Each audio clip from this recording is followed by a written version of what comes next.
Hello everybody and welcome to a very cold Felixstowe. It's about 9:30 at night and it's -1. This is very rough ground out here. We've got Brackenbury Fort right out in front of us and we're going to be fishing into the fort itself. Rough ground tonight, super rough ground. And of course, yet again, don't turn off. You may be sitting there laughing. We're after a codling. Those who knew or know and have been watching my channel for a while will know in the winter time I like to try and target a codling, but round here they are super rare and catching one is a big achievement. Anyone on this coast, Suffolk, who catches one, I give kudos to because they are super rare. But we've got a decent tide tonight and like I say, the weather is nice, the temperature has dropped, so I thought I'd come down here and give it a go. We'll go through my tackle later. All I'm going to say is I've got a bait ready and waiting out to go. That is black lug, squid and mussel. I'm going to be casting it into the fort. I've got rotten bottoms on here and we're going to fish high tides at midnight. So we're going to fish from 9:30 to midnight and probably 2 to 2.5 hours down the other side, depending on what happens. Who knows? Could this be the night? Just stick with me. It's a rough ground session. Hopefully we'll see some fish. Let's get the session going. As you would have heard me mention a little while ago, I'm fishing with something tonight called rotten bottoms. Now, rotten bottoms are a link from your weight to your rig.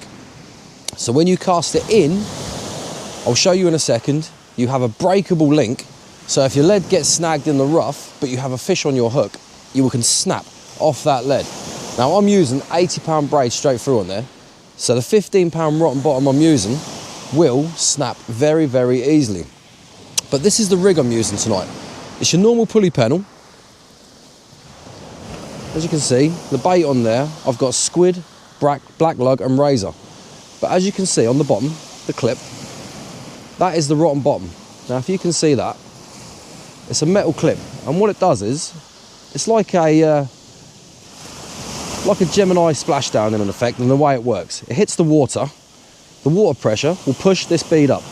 Now the bead will go up, and what happens is you have a piece of metal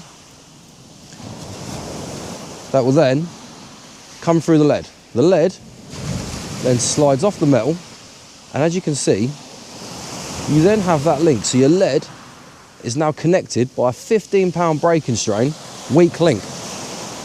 And if that gets snagged in a rock, and the fish is above it and the fish is on, you pull, and in the end, that will snap, and you'll get everything back except that link. Yes, you lose a lead. Yes, I know leads can be quite expensive, and some people don't want to lose lead. It's not like carp fishing where you drop a lead. You either get the fish or you lose everything. So I would rather lose a lead than lose all that end tackle. Also, my snood length tonight connecting that is 15 pounds. Now I'm fishing in the rough ground. Yet again, it's a weak link. If I get snagged up in that rough with the hooks, which it will happen sometimes because I'm using a pennel, you can pull and you'll snap your snood. And then all you have to do is retie another snood to your rig body and you're good to go again. It just saves all the faff and hassle of getting a new rig out, losing all the tackle, etc, etc. Freshly tied rigs today as well, so we're good to go. But that, like I say, that's your rotten bottom link, and that is what connects it to the line. Invaluable piece of kit when fishing rough ground. Now around this area, you haven't got much rough ground, so to be honest with you, it's not really a necessity to have unless you want to fish into certain areas that are rocky. However, this time of year, it's structure. And structure holds fish. No two ways about it. As it gets colder and the fishing gets harder, structure will hold the fish. He says, hopefully. But we'll see if there's anything out there tonight. It is very cold. The temperature has plummeted. Now, the way it's going at the minute, I think it's fairly high pressure. Even though the temperature is cold, there's not a lot of cloud in the sky. There's not a lot of wind. But in fact, tonight, there's no wind at all. It's meant to be blowing south-southwesterly, 15 to 20. But I can't even feel a wisp, which is beautiful. However, wind does sometimes warm it up. So you never know. But that's still first cast out. How long have we got left of that bait soaking? 10 minutes left on this bait. Nothing first cast so far, but I'm sure at some point, missed my pocket. My phone has gone all the way down my salopettes. Got it back. Hopefully we'll see something. Hopefully we'll see something. I've fished here before, had decent sessions. Last year, the only codling I saw caught from the Suffolk coast was when I was fishing with Matty Andrews, and he had one from here. He was using white rag though. I haven't got white rag, so, you know, the bait of all baits, the must have. Was that a bite? That might well have been. But we're looking more tonight because these codling will give a good bite. It'll get a good couple of thumps and a slack liner. Little rattles, little dings, they're going to be pouting, they're going to be whiting. Could be a ray out there, could be doggies. Or there might be nothing. Who knows? So, yeah, let's just see what happens. So that fast cast proved exactly why we use these weak links. Like I say, I'm casting into and around structure. I know that unless a fish takes my bait, there is a high chance of me getting snagged up. And on that cast, I did get snagged up. The lead came back. However, the snood was the one that was stuck. And that snapped right at the knot, 15-pound line. So if I was using 20, 25-pound line, no doubt that would have stayed in there and I would have probably have lost everything. So I've got to tie a new snood on that. That will take 2 minutes. But let me give you a little bit of a lowdown on this Suffolk cod hunt if you've never watched my videos before. Those who have followed me for a long time will know that last year I went on a cod hunt around here. Years and years ago, the cod fishing around here used to be prolific. It used to be absolutely amazing. You used to have Orford, Aldborough, Felixstowe would produce, literally Cove Hive, everywhere along here in the winter, you'd get cod.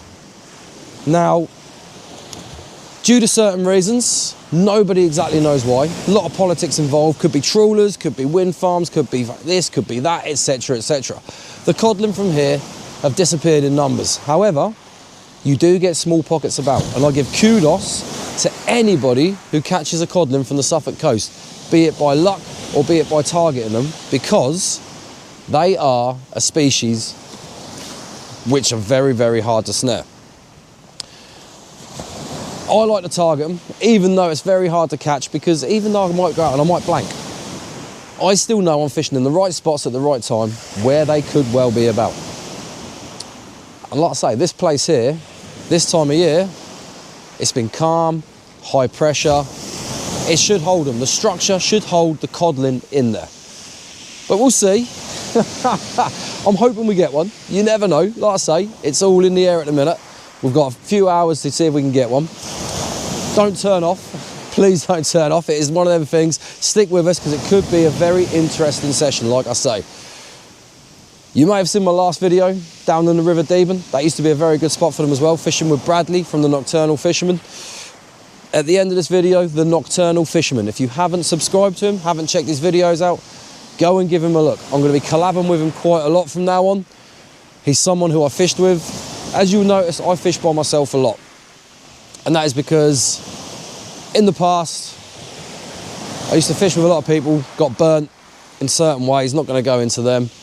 I just prefer fishing by myself, unless I fish with someone who is genuine and you can trust. And you see it a lot on YouTube. A lot of people have what I call YouTube personas. They do videos, they put a persona on so people, they say the right things, people love what they say. And then you see them in real life, meet them in real life, and they're completely different. He is exactly the same as what you see on his videos, and I like that. So like I say, me and him are going to be fishing a lot. But that's the second cast in. Is it in structure? Is it around the structure? Are there fish sniffing around the bait? Who knows? Time will tell. We've got a good little session here ahead of us. Could well be a fish or two come out. Now that second cast has been in there around about 35 minutes. I'm leaving it a half hour, 35 minutes soak times tonight. Fairly big baits, however, because we're targeting a species, bonk donk, that's on the structure and it's out. Okay, lovely, absolutely lovely. You could definitely feel it banging against something, so it is sitting in amongst the rocks and the structure. However, that must have been in a little clean area, and that popped straight up, which I'm happy with, because I'm hitting the structure from up here, because this is where I cast from last time. Even if it's just on the edge of the structure, those fish will still be feeding. And that hat bait has been done. It has been nibbled. You can see that. Probably tiny little pouting and whiting. This is an area where you can get monstrous pout. Absolutely monstrous pout. I'm talking dinner size pouting. Dinner plate size pouting, sorry. Dinner size, who eats pouting? I don't know. Maybe some people do, maybe some people don't. Never had it myself. Wouldn't even like to guess what it tastes like. Fairly quick turnaround. Bait on. Forgot my glove. So I'm using a thummy, which isn't the best, but it'll do. In reality, if I was fishing with a multiplier, that would have been a much quicker turnaround for a cast, because I wouldn't have had to have grabbed my thummy. But you literally, short drop because I've got a wall behind me, unfortunately. I would much rather prefer a bigger drop, and then straight out. Not whacking it too hard. I don't really want it right in the back of the structure, because there's like an old wall and stuff out there. If anything, I want to be sitting right in front of it, which hopefully is where I'm hitting.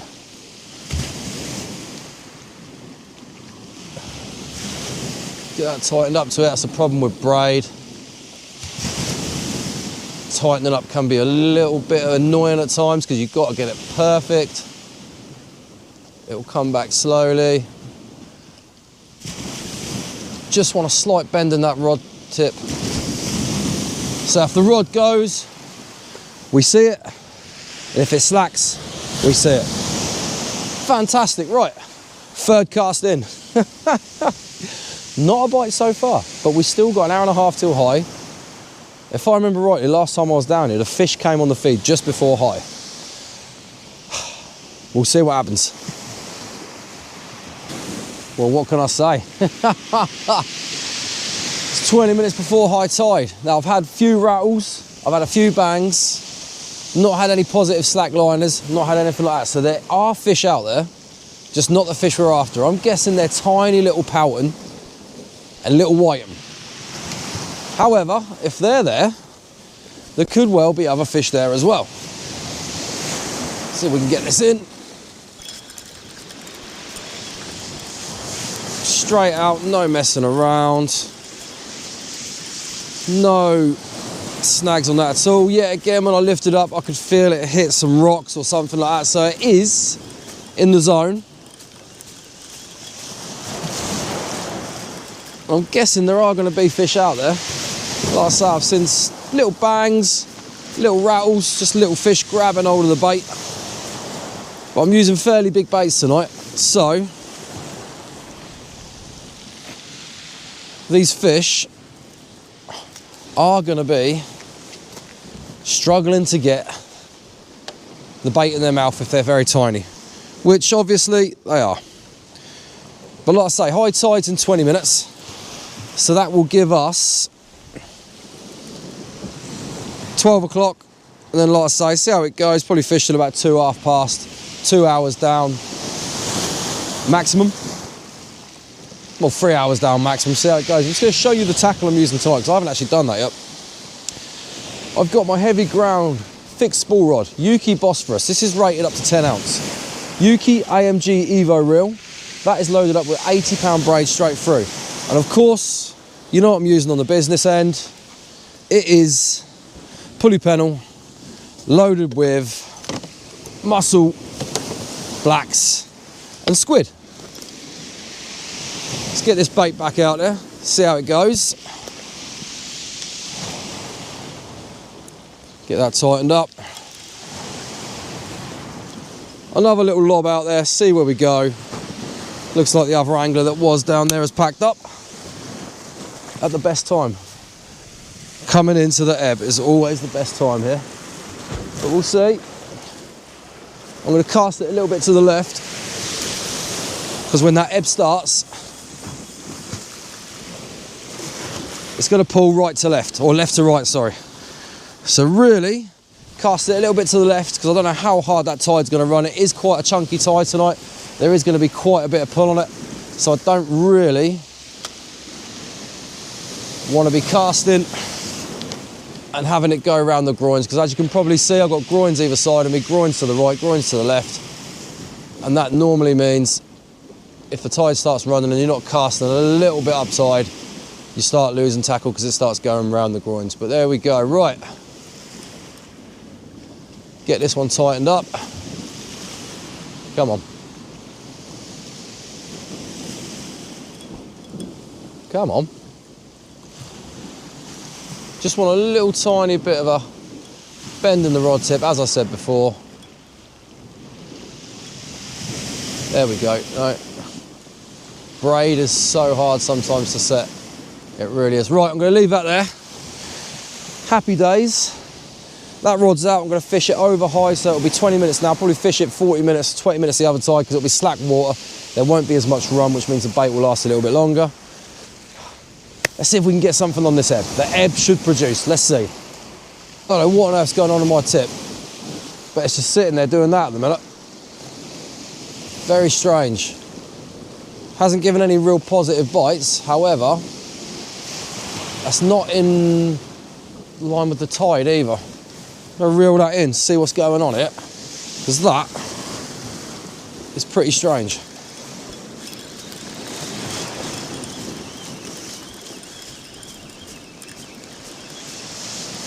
Don't think there's anything there.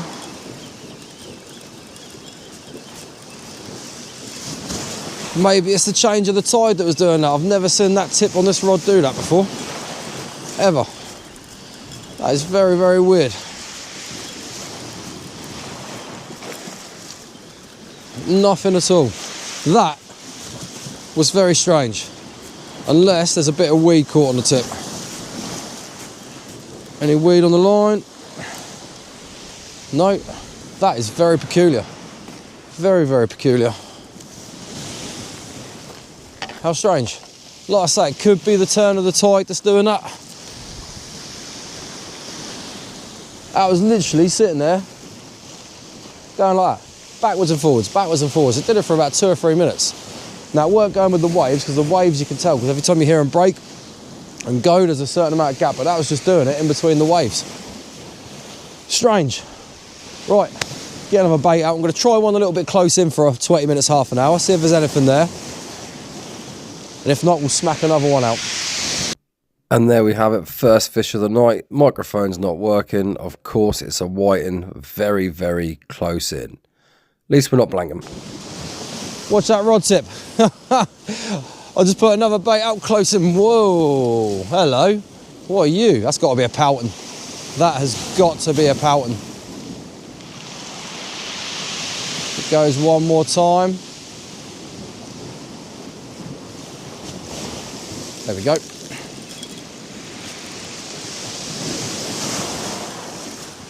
I think whatever was there is on.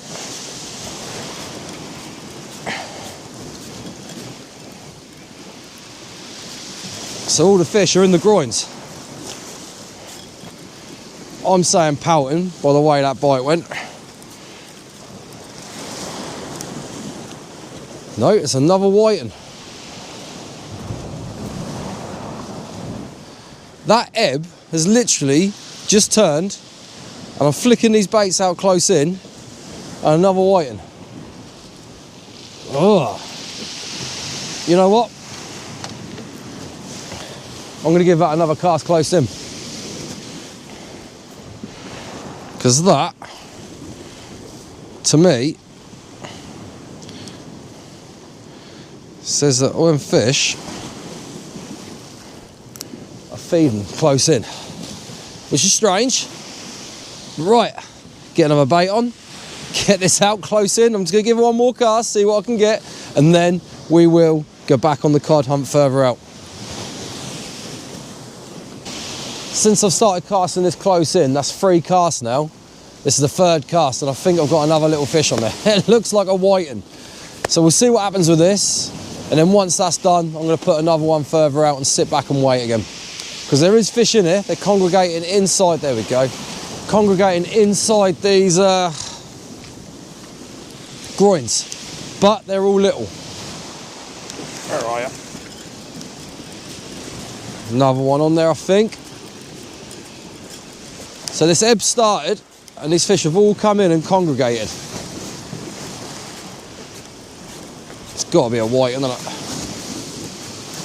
It's a little bit weighty. It's definitely a white. Or is it a pout? Please be something different. No. It's another whiting, and I've had enough of them now. So, 3 casts close in, 3 whiting. That's that bit of excitement done. Back to whacking it out and seeing if there's anything out there. Now that just shows you a bit of a point there. I've sat here all night casting big baits out.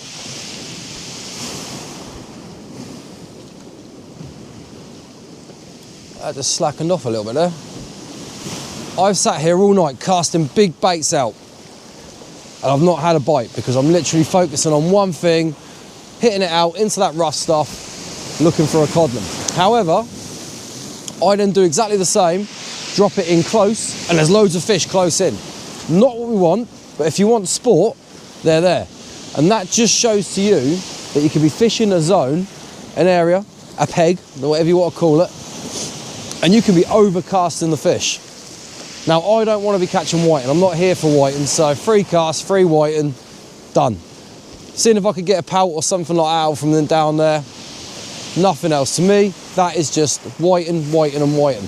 So, I'm back out, whacked it right out there again, and I'm back in the rough stuff. The question now is, we've got an hour and a half, are we going to pick something up from out there? Time will tell. And ladies and gentlemen, this is why we use rotten bottoms. That last cast was completely snagged up. 15-pound line, and as you can see, it snapped it right at the lead. That lead was locked in place. Hang on a minute. Oh, I just heard someone. Random. That lead was absolutely lock solid. So I had to give it a little pull, snap the line, but I got everything else back. Look, see, the rig is back. So if there was a fish on there, that would have then came in. So I would not have lost it. Now it's 1 o'clock in the morning, so I've got an hour left to fish. The question is, in that hour, can I pull something out from that stuff? All the rough stuff. Or am I going to lose more leads? I'm really freaked out now. I swear I just heard a man's voice behind me. There's no one there. Trippy. So, hour to go. Probably 2 more casts unless I catch another fish. Who knows what's going to happen in this next hour. I've just had a decent bite out of distance and it's dropped off a little bit slack. I've seen a couple of rattles, but I went bang bang and then slack back. So we'll see if it goes again and see if it slackens off. Might just be a little whiting grabbing the bait, but it might also be a codling. See if it gives any more indication. Because they might have pulled that into some rough stuff. So now can't give a good enough indication to actually make the rod go over if it's like locked in place. But like I say, it's slackened. Sorry if I keep rubbing my hands. That temperature has absolutely plummeted in the last half hour. Really has. I don't know what it is now. It must be wind chill, blooming. The wind's picked up minus goodness knows what, to be honest with you. See, it's not done anything else. I'm going to give that a look, because that, first of all, that bite was a pretty solid indication.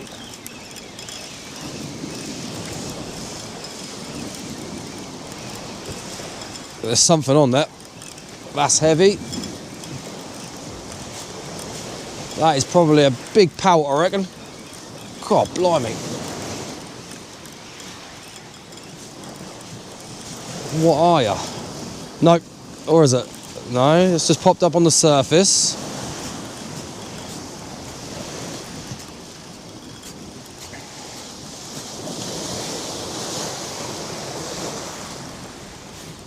There's a fish there. White. They are now. Look at that. Blooming thing. Slacked me off. Gave me a good bite. It's a one-eyed whiting. Look at that. Where the heck are you? There you are. What? One-eyed whiting. How random. Cyclops. Right, so at least we caught something from out of distance now as well, which shows the fish are out there. The ebb's kicked in. There must be fish there. This is going to be my last cast. Mainly because it is absolutely freezing now, and it is getting close to 2 o'clock, which is when I said I was going to go. So I'm going to put this last rig out, kick back, sit back, relax. Last cast lottery. Please give me a fish. So this is the last cast, and that tip just slackened off and really started banging. It hasn't done anything for a couple of seconds now. Just going to hold back, give it a few seconds, see if it does anything else. If not, I'm going to wind it in, because that could well be something locked in place. That really smacked round then. This could be it. This could be it. Who knows? Come on, do something else.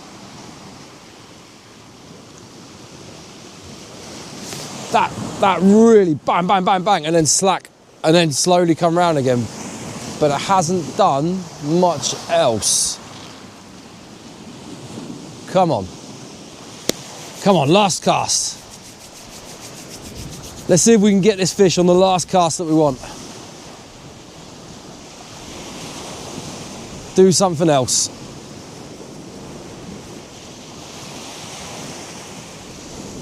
Come on, slacken off or do something else. Oh, temptation is there just to hit into it and reel it in. But I'm going to give it a few more seconds.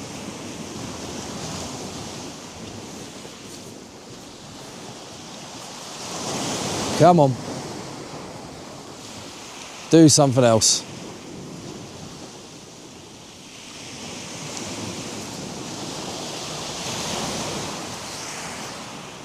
Nope, I'm going to reel it in anyway, because I've got a feeling there's something on there.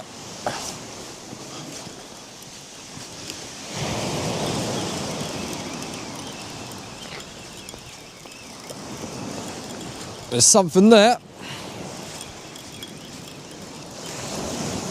No head shakes.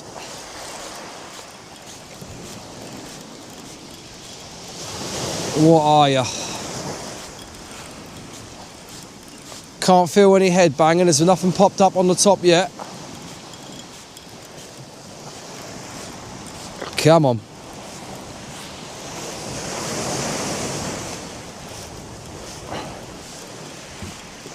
It's now about to come out of the water. That's...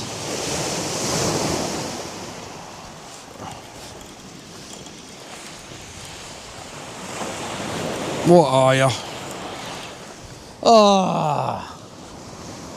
Well, there we have it. Unfortunately, it's another whiting. Not a bad whiting, but it's another whiting. Deary me. So, on the ebb, The whiting moved out. Like I say, it's not a bad one. It's got a good size to it. However, that is not what we wanted. That is the bane of our life on the East Coast. It really is. So that is a rough ground session over and done with. I hope you learned something about rough ground fishing. Unfortunately, we tried for a codling. They weren't there. We had whiting. They're fish. We caught fish, but you know, everybody catches whiting at the minute. They're absolutely teeming out there. So we now got to regroup and go again. Thank you very much for watching. I'm going home now because I'm absolutely freezing. The codling hunt will continue at some point. Probably try something else different for a couple of sessions soon, and I'm going further afield as well very soon as well. See what we can get. If you're not yet subscribed, hit the subscribe button. Give the video a like. Subscribing means the world to me. It really does, because it helps the channel to grow. Channel's doing quite well. I'd like to see it hit over 3,000 now though. 3,000 subscribers. Whoa. That's an achievement for me. That really is. But anyway, thank you very much for watching. You take care of yourselves, and I'll see you by the water very soon.